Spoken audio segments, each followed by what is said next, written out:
starting off with a quick rundown of all of his abilities. His primary weapon is the Roterstern. It can kill most squishy targets with 2 headshots, but tanks take upwards of 5 and 6 headshots. It does 70 damage for a body shot and 140 for a headshot.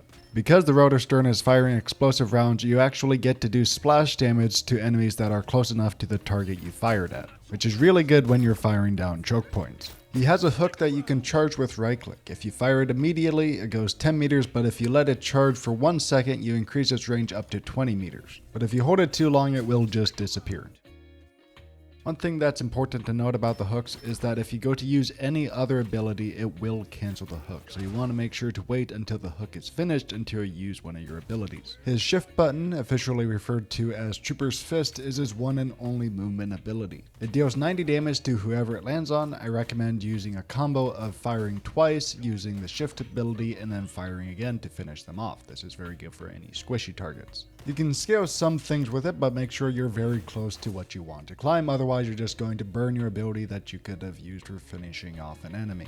Moving on to Tainted Voltage, it does 55 damage and it has the ability to ground airborne targets. If it lands on anyone, they will get reduced speed by 35% for 2 seconds, making it easier to land your shots. And it's important to note, if you use any one of your abilities, including your ultimate, it will reload your primary weapon. Your Teamup ability is with Rocket. He has an infinite ammo station, which is extremely powerful to control an oncoming attack. Lastly, you have your ultimate of Kraken Impact.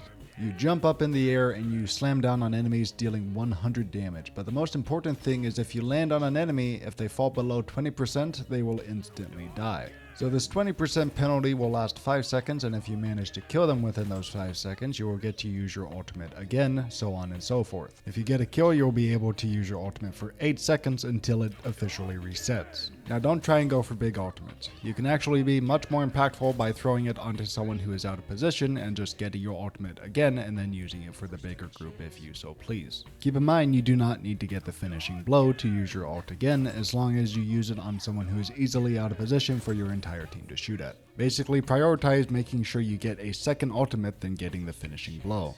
Now in terms of how you should play Winter Soldier when in a match, you should always make sure to save your healers. You should try and position yourself in an area where it's easy for you to hit the front line, but also easy to peel for your back line. If you see your healers getting dove by a melee character, you should use your hook to pull them off of the healer and focus their attention onto you.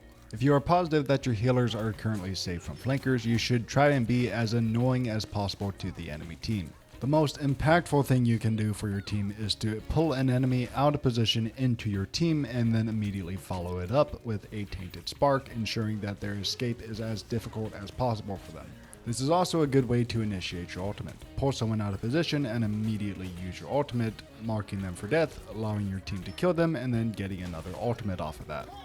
If you notice someone on the high ground constantly taking pot shots at your team, you should try and predict their movement and throw a hook as soon as they peek again, pulling them into your team and getting the kill. Moving on, you should use your ultimate as an assist to the actual DPS ult, because your ult doesn't really do a lot of damage, but if you use it in conjunction with another DPS's ult, then you could actually get a lot more value out of your ultimate. And it's important to note with your ultimate is it can actually work on a low-key sentry, so you can use it on a low-key sentry, kill it, and get your ultimate back for 8 seconds. Your shift is an ability to use to get out of sticky situations. Additionally, you can use it to deal damage to anyone currently attacking you before you die.